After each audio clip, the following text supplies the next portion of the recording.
সুপ্রিয় দর্শক, আসসালামু আলাইকুম। রায়হান গার্ডেন চ্যানেলে আপনাদেরকে স্বাগতম। আজকে আমার ছাদ বাগানে আমি কীভাবে টমেটো চাষ করছি সে বিষয়ে আজকে আপনাদেরকে বিস্তারিত জানাবো। অবশ্যই ভিডিওটি মনোযোগ সহকারে দেখবেন। এই যে আমার টবে যে আমি টমেটো চাষ রোপণ করছি, টমেটো চাষটা এই যে একটা ফ্রেম দিয়ে দিয়েছি। ফ্রেম থেকে একটু দেখুন, চারাটা একটু দূরে রোপণ করছি, যাতে এরপরেও যে গাছের গোড়ায় যখন মাটি দিব, যাতে গাছের গোড়া থেকে শিকড় বার হয়।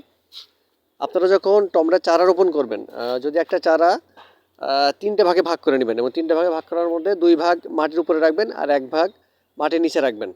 আর আপনারা এই যে টবে এভাবে আগে থেকে মাটি তৈরি করে রাখতে পারেন। আপনারা মাটি তৈরি করার সময় আগে থেকে যে টবে অথবা বালতিতে দিবেন, সেখানে আগে আপনারা বেলে দোআঁশ মাটি, জৈব সার এবং এর সাথে আপনারা এই যে বাংলা ফসফেট আর যে লাল পটাশটা পাওয়া যায়, এইটা আপনারা দিয়ে রেখে দিবেন।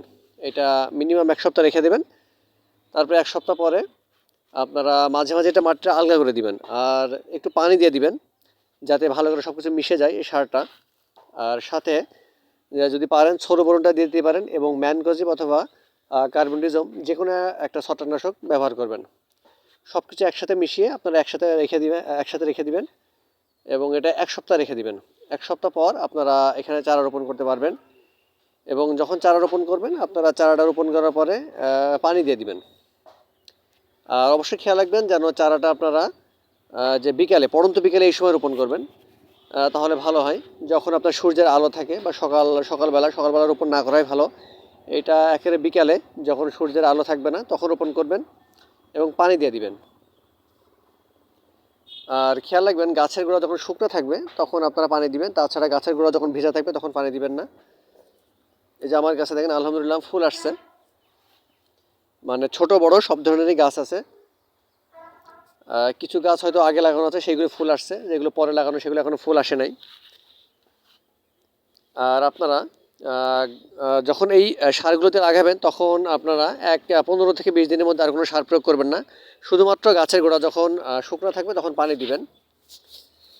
আর এই মাঝে মাঝে আপনারা ওই যে গাছেই যে মানে গাছের গোড়া থেকে যে পাতা অথবা যেন শাকার বলে, এটা যদি বার হয়, এগুলো আপনারা ভেঙে দিবেন। আর একটা ফ্রেম দিয়ে দিবেন। এই যে আমি প্লাস্টিকের ফ্রেম দিয়ে দিচ্ছি। এই ফ্রেমটা দেওয়ার কারণ যাতে গাছটা বেঁধে দেওয়া যায়, গাছটা মানে হেলে না পড়ে যায়, এই জন্য এই ধরনের ফ্রেম ব্যবহার করতে পারেন আপনারা। এছাড়া আপনারা গাছে যখন ফল আসবে তখন আপনারা এই যে চা পাতা আছে, চা পাতাটা ব্যবহার করতে পারেন। আর ডিমের খোসা, চা পাতা একসাথে গুঁড়া করে দিতে পারেন। আর মাঝে মাঝে সরষের খোল ভেজানো পানিটা ব্যবহার করতে পারেন, কলার খোসা ভেজানো পানিটা ব্যবহার করতে পারেন, এগুলো ব্যবহার করতে পারেন। এই যে আমার ছাদ বাগানে কিন্তু যে ড্রাগনও আছে, আমার ছাদ বাগানে ড্রাগনের পাশাপাশি আমি যে টমেটো চাষ করি, গত বছর আমি অনেকগুলো টমেটো চাষ করছিলাম, অনেকগুলো টবে, এবছরও করছি। আপনার ছাদ বাগানে যদি আপনি 10 থেকে 15টা এরকম গাছ থাকে, তাহলে কিন্তু আপনার আর টমেটো কিনে খাওয়া লাগবে না।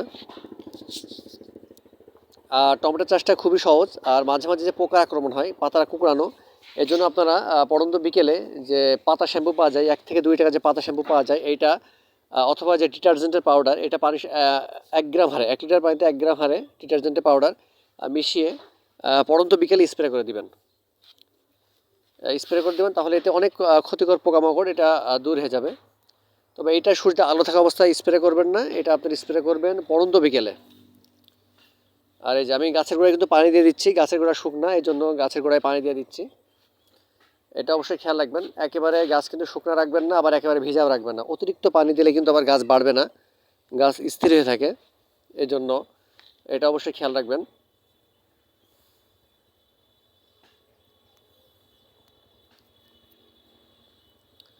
আর আপনারা গাছে যখন ফুল ফল আসবে, আপনারা যে রাসায়নিক সার সামান্য ফসফেট ইউজ করতে পারেন, সামান্য লাল পটাশ ব্যবহার করতে পারেন।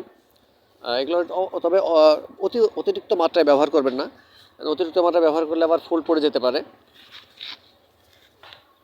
আর আপনারা বোরনটা ব্যবহার করতে পারেন। বোরনটা কিন্তু অনেক সময় গাছের ফুল ফল আনতে খুবই সাহায্য করে। আর এই যে গাছের গোড়ায় এই যে আমি কিন্তু পাতা ভেঙে দিচ্ছি, যে গাছের গোড়ার পাতাগুলো ভেঙে দিবেন। এতে কি হয়, আপনার অতিরিক্ত খাবার খেয়ে নেয়, এই গাছের গোড়ায় যে শাকার অথবা পাতা বার হয়, এটা কোনো কাজেই না। উপরের পাতাগুলো এবং উপরে যেগুলো বার হবে এগুলো রেখে দিবেন।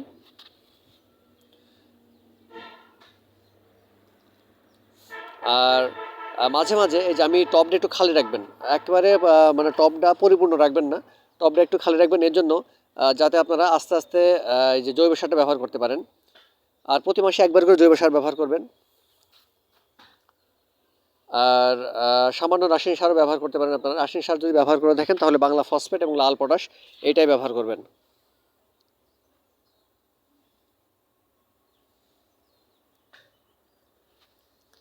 এই যে আলহামদুলিল্লাহ ফুল আসছে। আর গাছটা মাঝে মাঝে যে এই যে শ্যাম্পুর পানির কথা বলছি এটা মাঝে মাঝে ধুয়ে দিবেন, প্রতি সপ্তাহে একবার করে দিতে পারেন, এটা পড়ন্ত বিকেলে দেবেন। ইনশাল্লাহ ভালো ফলাফল পাবেন। টমেটো চাষ সম্পর্কে যে কোনো কিছু জানা থাকে অবশ্যই কমেন্ট করবেন। আর আমার ভিডিও যদি ভালো লেগে থাকে অবশ্যই লাইক এবং সাবস্ক্রাইব করবেন। সবাই ভালো থাকবেন। আসসালামু আলাইকুম। আল্লাহ হাফিজ।